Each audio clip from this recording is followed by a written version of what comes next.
In every corner of Africa, stories breathe, tales buried in dust, whispered through firelight. You're about to hear one of them. Welcome to African Horror Stories. Benin Folklore. When the Night Watchers return. People say the town grew too fast. Not in the way cities usually do, with noise and celebration and ambition, but like something spreading where it wasn't supposed to. Concrete rose where mangroves once held the land together. Roads cut through earth that had never been asked if it could be divided. The sea was pushed back with walls and promises, and every year the town crept closer to places that had always been avoided, places the elders did not name unless forced to. During the day, the town looked ordinary. Children played football in sandy lots. Motorbikes coughed and rattled through narrow streets. Radios argued loudly about politics and football scores. Nothing about it felt cursed. At night, the town listened. It wasn't fear at first, just a quiet adjustment. People noticed how the insects went silent earlier than usual, how dogs stopped barking after midnight, as if something had trained them better than any owner ever could, how the wind, once it reached certain streets, seemed to slow down, almost respectfully. Then the first man disappeared. The mechanic was not the first warning. He was just the first one people admitted mattered.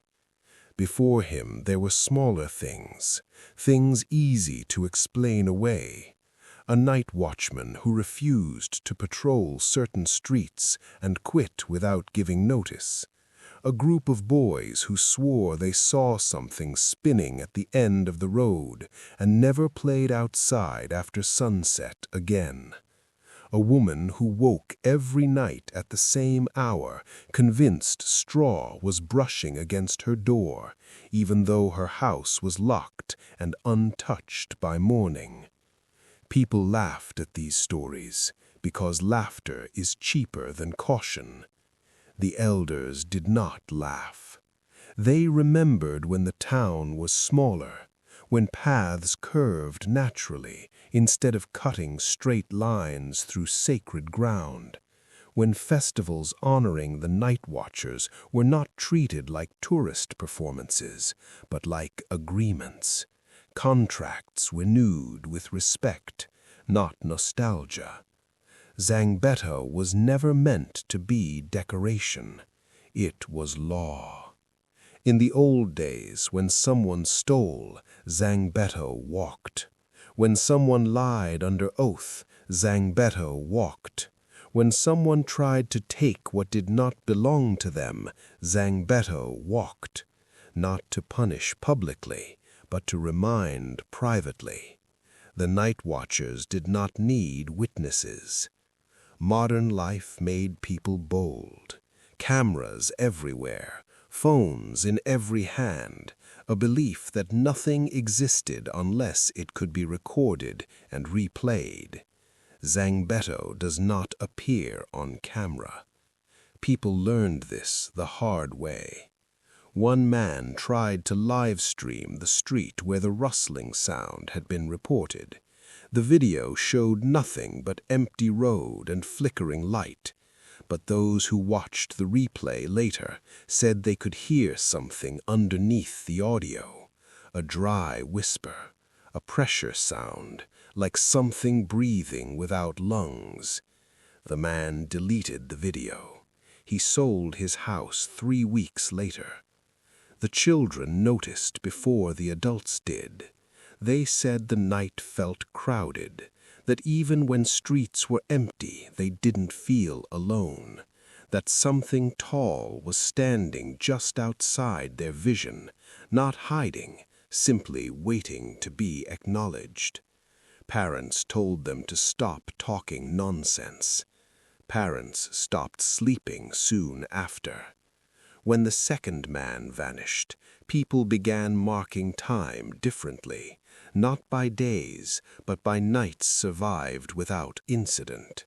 Conversations shortened, music played softer, prayers became less confident, more apologetic. And still the town pretended this was coincidence, until the night the raffia touched a wall. A woman watching through a crack in her door saw it clearly.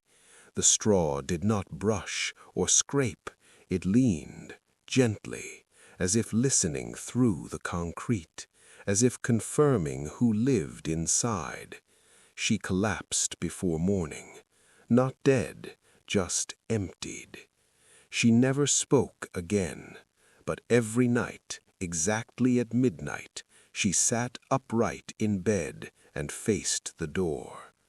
The elders finally said the name out loud, Zangbeto, and saying it changed the air. The blackout that followed was not an accident. Power failures stagger. This one fell instantly, like a breath being held across the entire town. Even insects seemed to pause, confused by the sudden absence of sound. That was when people understood something important. Zangbeto was not arriving, it had already been there. The raffia form that appeared that night was not walking randomly.